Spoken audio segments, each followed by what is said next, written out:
everyone. Thank you for joining us today for this second info session. Might be third actually, but for the second round of open calls.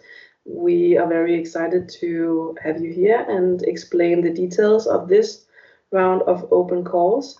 And my position today is just to give a brief introduction to the actual project, the European Database for Smart Communities Deployment Action. And first off, I would like to say just a few words about the data space and the European strategy for data from 2020, where the focus came on ensuring Europe's competitiveness towards some of the bigger global players out there. But the difference is that we would like to have a strong focus on security and ethics and trustworthiness. So this is where we can compete to some of the other players out there. So basically, you could say that Dataspaces is the European-based version or vision to share data in a controlled way across silos as well, both in organizations, society, and across national borders. The four pillars essentially of this European strategy for data is breaking down silos. So the data must be able to flow freely between sectors. So this is a very important aspect, and it's also very important in this particular Dataspace project because it is cross-sectorial. We have a lot of other Dataspaces who are focused mainly on one sector, but I will come back to that in the next slide. The next thing is to ensure the availability of high quality data to create and innovate. So essentially the focus on high quality data is very essential here. And also the idea to implement European values and rules. This is where we differ from some of the other competitors globally. And then also to implement rules for access and use of data, which we perceive as being fair and practical and clear. So, as I mentioned, we are not the only European Dataspace project out there. So there are many projects funded by the European Commission. The majority of them focus on mainly one sector. So the table that you can see to the left displays within the sectors and the topics we have Dataspaces, and in or below the Green Deal you will find the Smart Cities and Communities Dataspace. So this is where we belong and why we have a strong focus on the Green Deal domains and sectors, etc. also on our project. And these projects, Dataspace projects, they vary in the timeline and shape that they are taking at the moment. Some are still preparatory actions, some have entered into the deployment, but as mentioned, we are in the deployment phase, and I will explain to you what that means in this next slide. So as mentioned, we are funded by the European Commission. The preparatory action was fully funded and the deployment is partially funded, which is why we have a requirement of co-financing also for the pilots who apply. But our overarching aim is to create this large-scale and cross-sectorial dataspace for the smart communities in the EU. And the way we will do this is to have these pilots validate the blueprint that was developed in the preparatory action. You can see that's the blue sort of diamond or square, which kicked off already back in October 22nd and lasted for 1 year. So that was where the blueprint was developed, the technical part and the non-technical part of the blueprint. And then the deployment took over right after, so last year. And the aim that we have in this project is to seek for pilots. So that's why you're all here today, to get information about this. So in total, we will select 10 to 12 pilots, maybe more, to implement real use cases. And the way to do this is to implement or make use of the blueprint.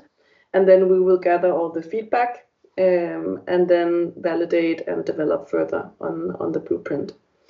And these open calls are mainly targeted local and regional public administrations in the EU, but also partners working with them. So that could be companies, academias, civil society organizations, etc. So we welcome a bunch of actors, but we mainly focus on the local administrations in the EU. Just quickly to mention that we are not alone in the ecosystem, of course. We are part of the Dataspaces family. So that means that we work closely together with the Dataspaces Support Center also, especially also on the cross-sectorial aspects, such as the MIMS, the minimal interoperability aspects, and on a practical level. And as you can see in the figure to your right, there are several layers to consider. So the data platforms where we gather all the data, and then we have the local and national and EU levels. So at the EU level, you would find our dataspace, Dataspaces Support Center, and the other databases. And they all, of course, needs to align with the MIMS, so the minimal interoperability mechanisms. And we also have close alignment with the Cityverse, digital twins, the TEFs, the AI robotics testing and experimentation facilities, especially the Sitcom AI, and so forth. So the ways to deploy the blueprint is to, of course, first understand what constitutes the blueprint. I will provide you a link in a moment where you can access the blueprint. And then it's also to harmonize the European digital landscape. So some of the things that I briefly introduced here, but to get a sense of this landscape and ecosystem and what else is out there. And then to identify the maturity level of your use case. And we will also get to that on how you specifically do that. And then to check out the tools that we have on our website. And I will provide you with the links in just a moment here. So you can check out some of the videos. So on the YouTube channel, we have the videos from the stakeholder forums that we have had. They have different themes and aspects that they focus on. It could be impact or ethics or the technical requirements, etc., whatever you find interesting. And there are also a few lessons that you can check out. And then we have, of course, our website. And in there you can find the links to all the information that you need about the open calls, the blueprint, news, everything. I would also urge you to check out the Data Cooperation Canvas and also, of course, the Dataspaces Support Center website. And then there's also the opportunity to check out the staff working document from this year with the updates and everything that's new on dataspaces in EU. You're talking about, I mean, it should be anchored in public authorities. What about the, I mean, SMEs? How do you get into the picture? I mean, contact the public authority in order to have a project. Yes. So there needs to be at least 2 public or local authorities in the project. So they need to be part of every pilot site. But the way that you as an SME can be part of it is to work together with the public administration or company working with them. But there needs to be this alignment.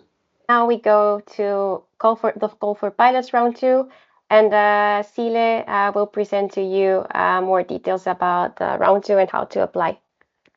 Thank you, Genoveva.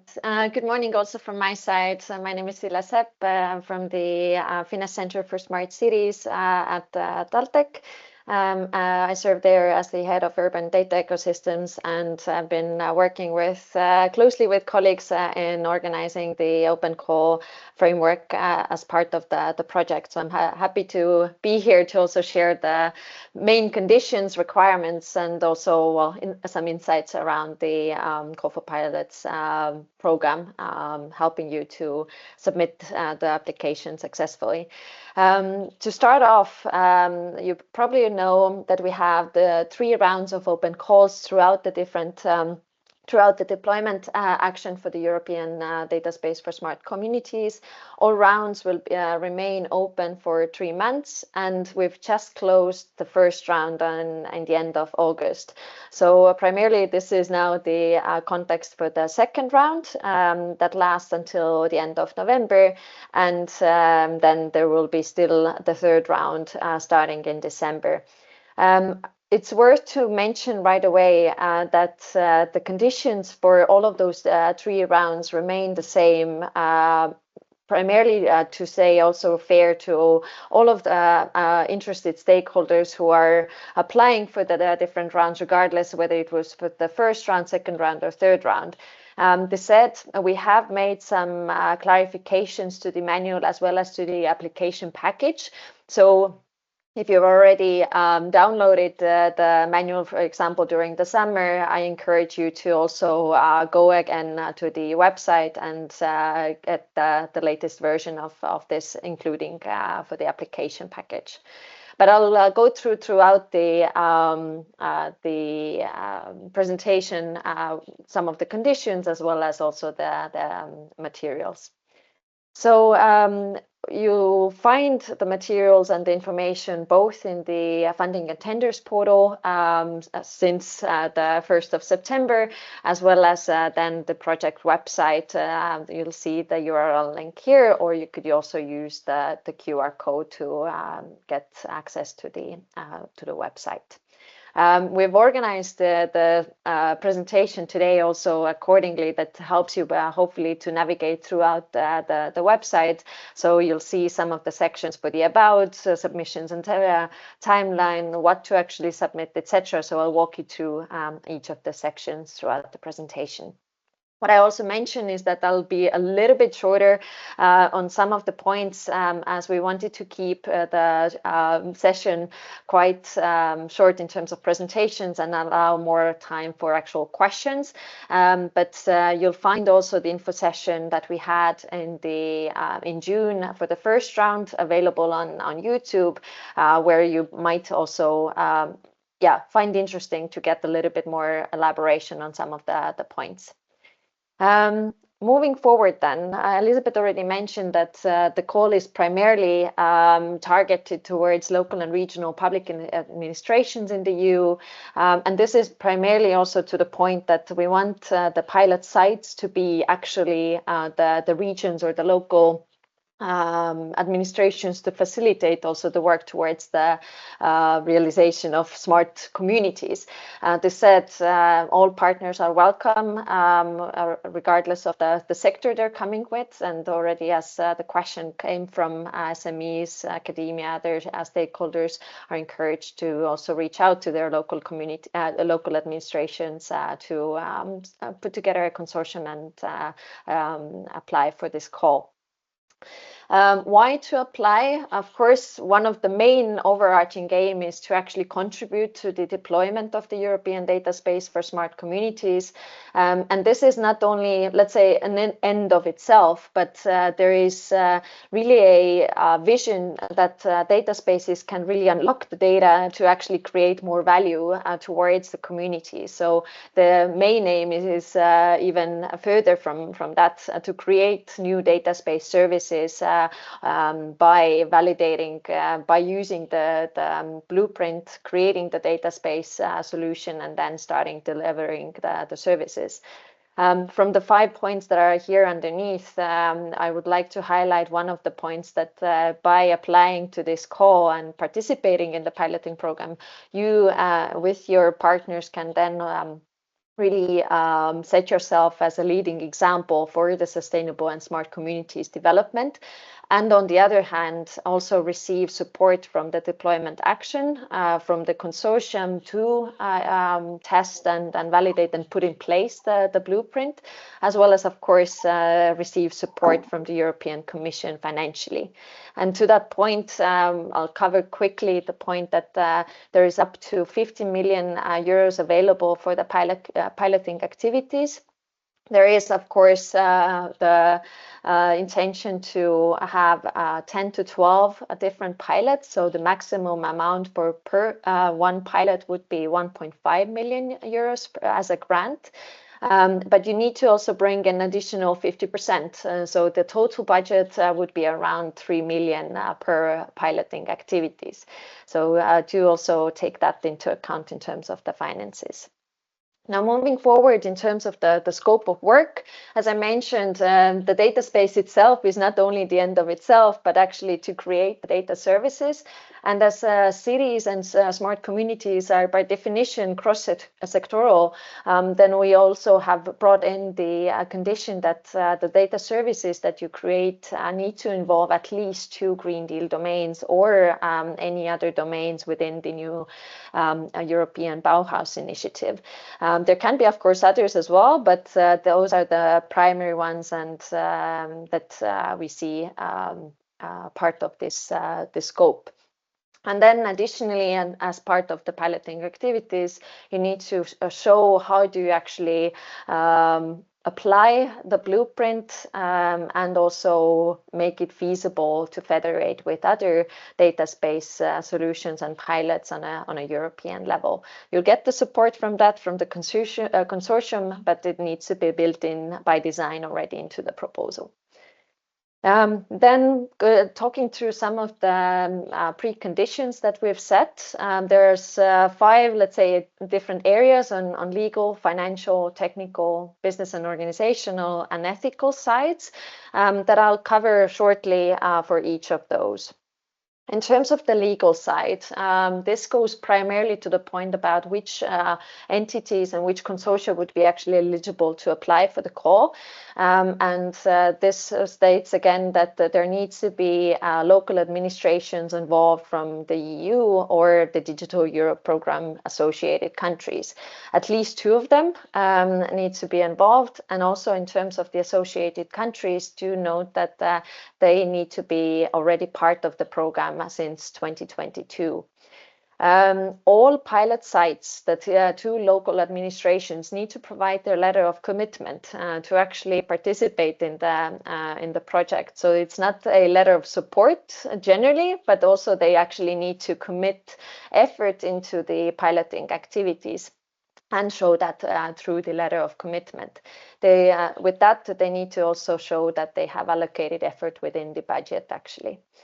In terms of the eligibility aspects of the background or country they're in, do note that the data spaces projects are really strategic to the European development, and hence also they're restricted calls, and they need to be, and then all entities need to be part of the European Union or the associated countries again. They cannot be controlled by a country that is not an eligible country. If it's found out that it is so, you'll have the opportunity to provide a guarantee, but then that would be also assessed on a case-by-case basis. You'll declare that during the application phase. You self-declare that, but once you'll also receive the notification of winning the grant, you'll have 14 days to provide the ownership control declaration that you'll find the template on our website already. Moving forward then to the financial aspects, as mentioned, there is a maximum of 1.5 million euros available as grant for the piloting project. You do take into account that within the pilot project, pilot budget, one entity can receive maximum of 1 million euros for support. And as mentioned, the 50% co-financing need to be also brought into the piloting activities. It needs to be a dedicated cost, as indicated also directly in the budget for the pilot, and has to be auditable. Double funding, in-kind contributions are not allowed here, and also the co-financing amounts need to be confirmed within the application and also in the letters of commitment. So it needs to be also already demonstrated within the application that you can really bring that co-financing into the pilot. Moving on then to the technical requirements, as mentioned, the cross-sectoral aspect is really necessary. So at least two stakeholders from different sectors should share the data to actually provide that local public service. In order to be able to actually, let's say, trust that the federation will be feasible during the implementation period, there needs to be some level of digitalization already within the pilot site, meaning that the applicant need to confirm that they have at least either a data platform, digital twin, or an emerging data space already in place within that pilot site. In order to federate, interoperability is key, and hence then we also ask that the pilot sites would be compliant with at least 3 of the minimum interoperability mechanisms, the MIM1 context information management, MIM2 shared data models, and MIM6 on security management. And then the preparatory action for the European data space for smart communities defined within their blueprint, also the building blocks that are actually necessary for the architectures. So we ask you to also map out how do you relate, how your technical solution relates to those building blocks, and how do you plan to incorporate those building blocks and those required components into the solution. So this is all to really make sure that actually throughout the implementation period, it's feasible to federate with other data space pilots and really realize the vision for European-wide data space for smart communities. In order to test your digital maturity already, you could use both the Lordiman's digital maturity assessment tool as well as the data cooperation canvas that is available to you. It's not necessary to submit that as part of the application, but it's a worthwhile tool to test yourself, as well as you can, of course, complement that to the application as a additional information that shows your maturity. I won't go too much into the detail of how it's actually envisioned to federate the different data spaces. You'll definitely hear more about it during the, let's say, support phase and the implementation phase by implementing from the project side the 3 key resources or components necessary for the federation, namely the authorization policy store, universal trust data registry, and also on the description of digital services and data offers within the federated catalog. But you can go into much more detail already within the by looking through some of the recordings as well as the materials in the training hub.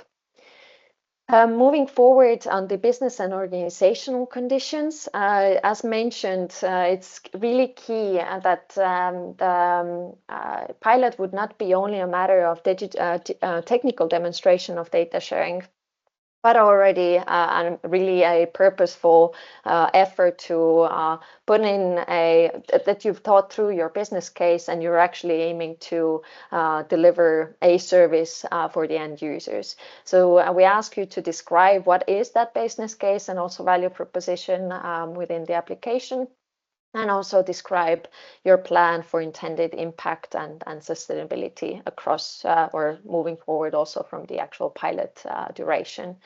The preparatory action also defined and delivered a multi-stakeholder governance scheme that included several organizational principles that we ask you to also take into account then into your own setup and show how do you relate to those in the application. I mentioned also the data cooperation canvas in the technical side, but similarly it includes the organizational and business aspects. So again, this is a way how you could already start working with your partners within the consortium to really specify how do you work together, what are the resources that you bring in, and also what are the actual motivations for a sustainable collaboration in the long run. We'll definitely work forward with the data cooperation canvas during the implementation side, but again, this is something that you could already start already now. The last conditions, or the let's say topic for conditions, is on the ethical side, and this is important that all pilots are actually aligned with ethical guidelines and compliant with relevant legislation, primarily, of course, personal data protection, but also other aspects. And in order to actually identify the issues, we've developed the ethics and data protection self-assessment tool that we ask you to fill in and submit also as part of the application package. Again, the template is already available on the website. You can look through this, as well as there is a recording available from the summer about how to actually use it, how to interpret the conditions there, etc. So I encourage you to look through the recording as well. Moving on then to the timeline, as mentioned already, the second round of the call for pilots is open until the end of November. The evaluation period then takes place within December, and you should receive the notification already in January next year. We anticipate selecting 4 to 6 pilots within that round, and the implementation should then already start within March, lasting from 12 to 18 months. As mentioned before, the third round opens up as well, and resubmission of applications is allowed. But of course, we encourage you to already take use of this particular round this time. I'll cover now mostly the aspects of what to submit, as a bit short in time. I need to cover or move forward with some of the points, but I wanted to highlight that there is 4 different documents that you would need to submit by the deadline. One is on the application form, where we also want to highlight that there are several different questions within character limits. We haven't set up a page limit, but we encourage you to, or ask you to, take into account the character limits without blanks there. But it's important not to exceed that, because those will be hidden from evaluation afterwards.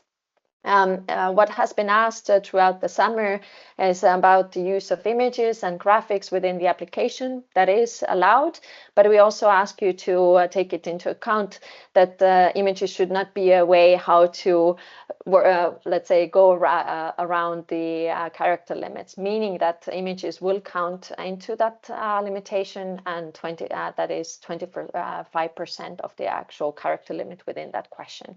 So it's up to you, how do you want to actually answer the questions, but do take that into account. The second document is then the pilot budget that we ask you to submit in Excel format, so that we could also actually see the calculations, etc. There, it's important to specify within the personal cost, especially the daily rates and person months as well, that you allocate into in the budget. Already, as we mentioned beforehand, the letters of commitment need to be submitted from all of the pilot sites, as well as all of the organizations who bring in the co-financing. They need to be signed by the respective authorities within that entity to show that it's actually real commitment from that organization. And finally, the ethics and data protection self-assessment, as already covered. You'll find the templates again on the website. If you click on the plus sign, you'll find a short description what those documents stand for. And again, if you have any questions about that, you can always come back to us with a clarification question. I'll go jump over from those slides here due to time, because I would like to also cover the point about what kind of guidance you can expect from us. First of all of the details around the conditions, as well as the requirements, is in the Call for Pilots manual that you find on the website. So I encourage you to download the document and read it through carefully. Furthermore, there is also the reference for the blueprint from the preparatory action for the European Data Space for Smart Communities. And here, do note that it has several parts, from the multi-stakeholder governance scheme to the catalog of specifications, reference architecture, etc. So review all sections when you're also planning your implementation of the pilot. There's additional resources available for the annotated grant agreements on Digital Europe program, generally the program document, etc., that might be useful to understand the overall context. And furthermore, most importantly, we ask you to go through the eligibility check read within the, before you submit the application, because only eligible applications will actually go to the evaluation by experts in terms of substance. I covered the legal, financial, technical, business and organization and ethical conditions already here. During the presentation. There's additional ones in terms of general aspects of whether we've actually received all documents within character limits, all of that. But yeah, to take into account the eligibility check read as well as the additional supporting checklists that are available in the manual and on the website. Lastly, here in terms of the support that you could receive from us during the application phase is in terms of matchmaking. How do you actually find your partners if you don't have them already? We encourage you to join the stakeholder forum that we've set up as part of the project that already includes over 300 members across Europe. They meet regularly. We've organized several pitching sessions to actually present certain ideas around projects. There is opportunities to network, as well as we've organized a way how to share or express their interest in collaborating and joining forces for this particular proposal. So by joining the stakeholder forum, you could also get access to that repository. You can find more information on the website and then also the registration form there. Before closing this particular part, I just want to go forward in terms of the actual process that we ask you to take into account, is that as soon as we receive the applications, there is the eligibility check. As mentioned, only eligible applications will actually go through the substance evaluation by experts. As soon as the individual evaluations are done, there is the aspect of actually evaluators finding a consensus about the final ranking of the applications, and then the final score of the evaluations, and then based on the different evaluations, we do the final ranking and selection of pilots. After that, you'll receive a notification from us, and before actually starting or signing the contract, of course, we need to do some final financial and legal checks so that we are sure that all conditions have really been met, including, for example, the assessment of the ownership control declaration.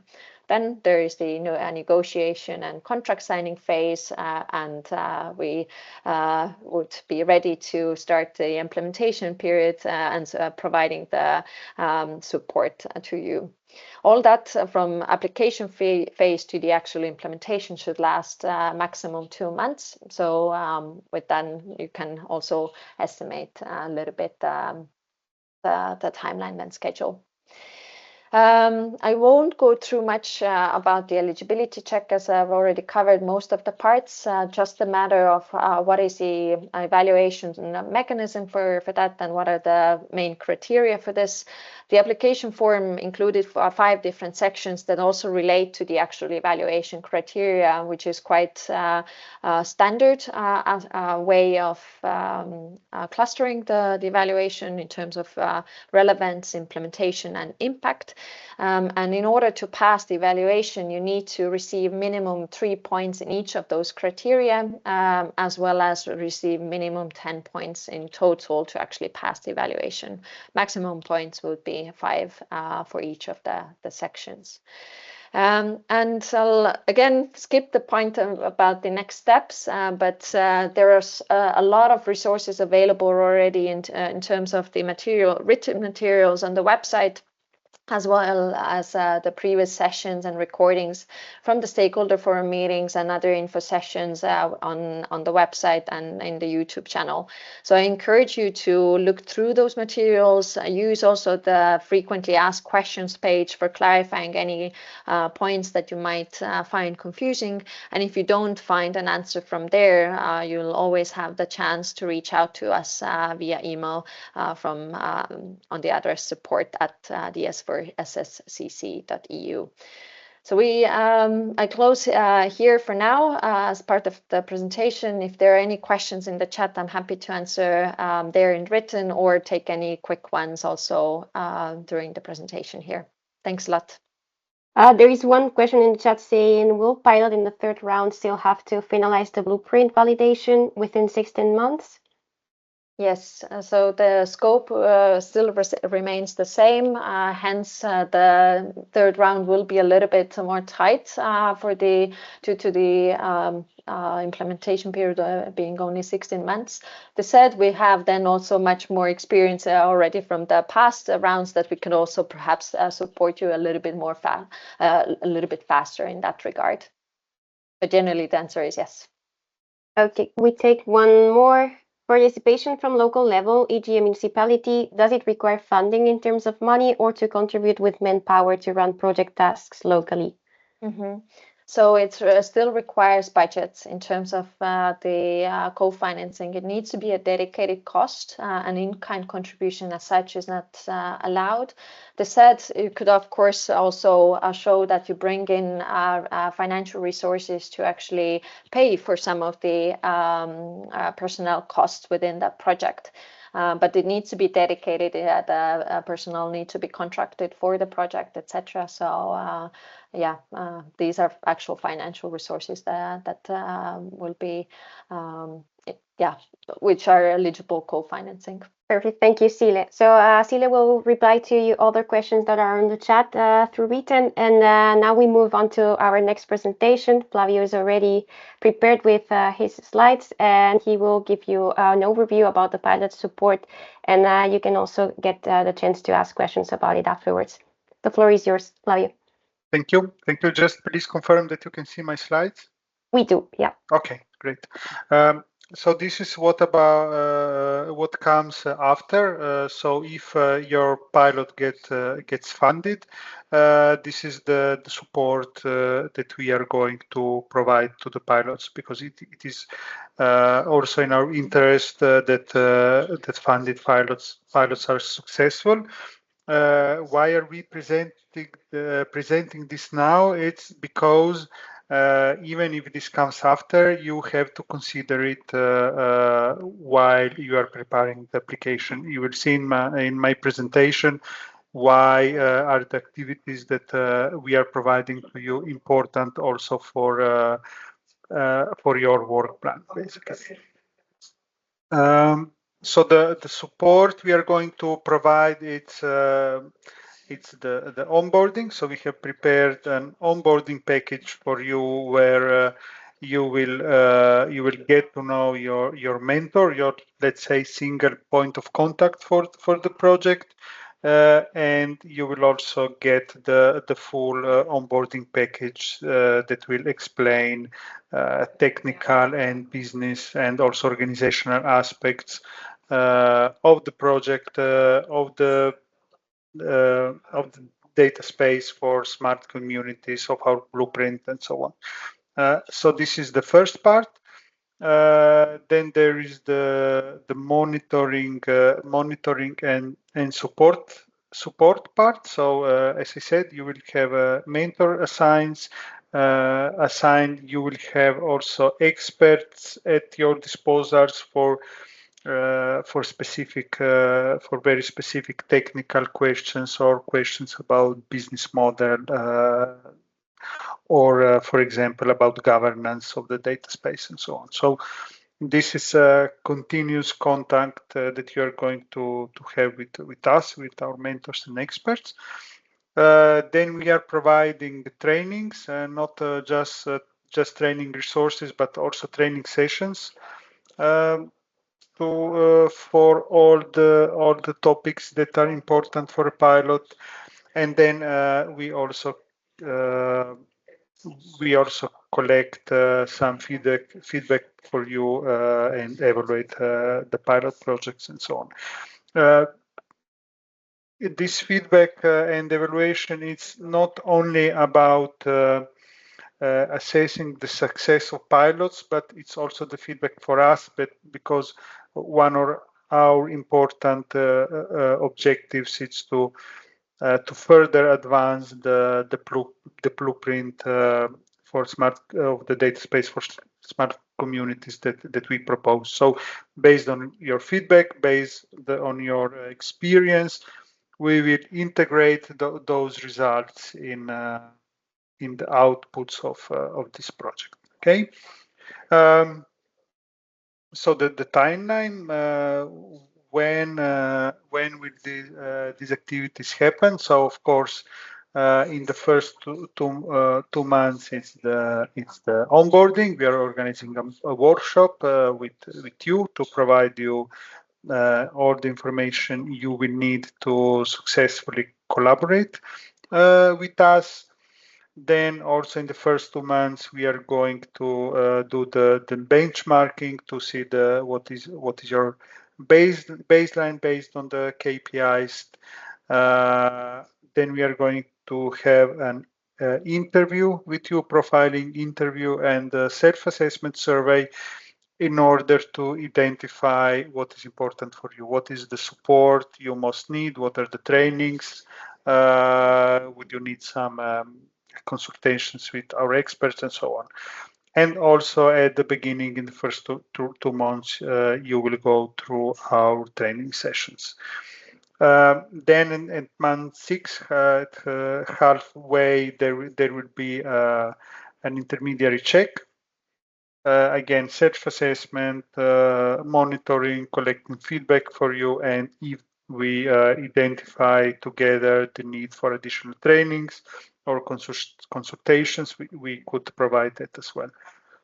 Then depending on the length of the project, in month 12 there is either another round of midterm evaluation or the final check. Final check means final self-assessment, maybe interview with your mentor, checkpoint, so to see if the pilot successfully reached the goals and the KPIs, and then again this feedback that we would need for you. So this is the timeline. So again, to summarize from our from us, you will get assigned one mentor per pilot, so you really have this single point of contact. Then experts as needed, and the trainings we have several rounds of trainings. The initial trainings are compulsory, but then it's going again be based on your needs. A bit more about the evaluation and feedback. So the purpose is to assess the performance of the pilots and also to gather feedback for about the blueprint and basically the whole piloting process that you're going through. There is the indicators list where we are going to measure performance and impact, evaluation interviews with the mentor, and self-assessment survey online. So we combine these two approaches to get an overall picture about each pilot. So regarding evaluation and feedback, it's these 3 stages that are important. So assessment of your needs and of the baseline at the start, midterm evaluation, and then the end, the evaluation at the end of the pilot.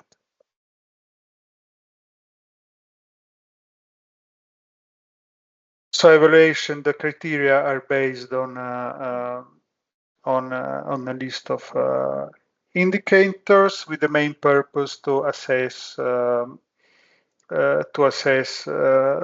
is the evolution over time. So it's not for us just yes or no, but it's to see what is this trend. Are the pilots going in the right direction? Examples, you have seen those KPIs before, probably in other projects. So about number of participants, stakeholder, related to data. So what are the number of transactions? What is the data shared, and so on? What are the services provided? For us, very important, what is alignment with MIM standards. So how are you addressing those, or how are you successful in implementing them?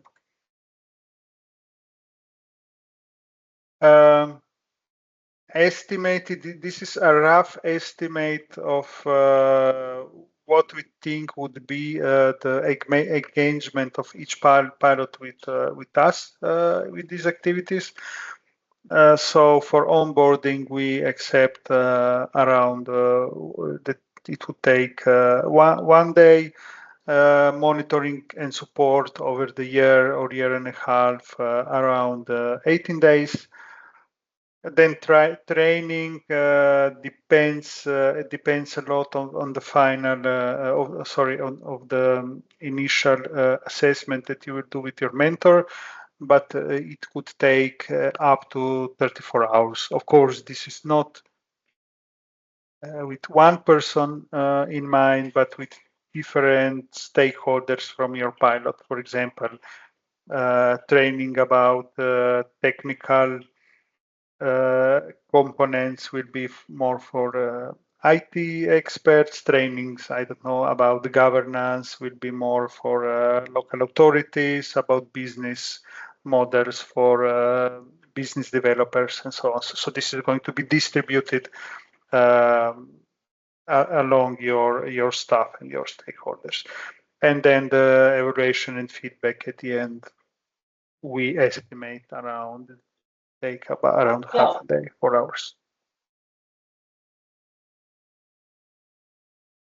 Thank you very much. This is about what comes after. This was about what comes after for those that will be successful in the proposal phase, and that will be get funded.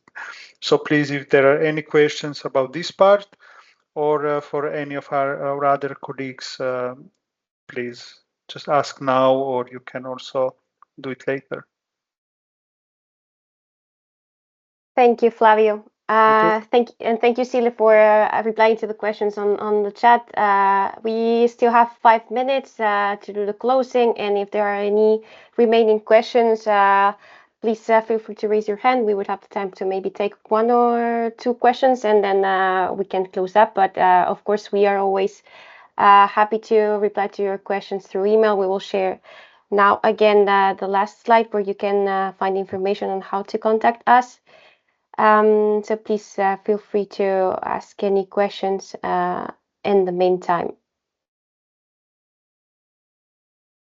And if there are no questions, because this was probably a lot of information to digest, and leave you with this slide. I hope you can see the slide. Stay informed and get involved. Can you see my screen? Yes. Great. So yeah, if you have any questions regarding the application process, please reach out to apply@ds4ssc.eu. If there are any questions related to the pilots or any support, you can contact to support@ds4ssc.eu. You can follow us on social media to stay up to date and sign up to our newsletter. And without further ado, Elizabeth, please, you can do the closing of the session. Thank you. Thank you to all the speakers and all of you who attended this info session. I hope that it became very clear, the requirements and what we're looking for. As Genevieve said, we will be happy to share the slides and the answers to the questions in the chat as well. and you will also be able to access the recording at any time you would like. And of course, as we mentioned, we have a lot of material on the website. And if you find that something is missing, you're always welcome to reach out to us, and we will be happy to support you. So thank you for joining, and we will be looking forward to hopefully receiving your applications up until the end of November.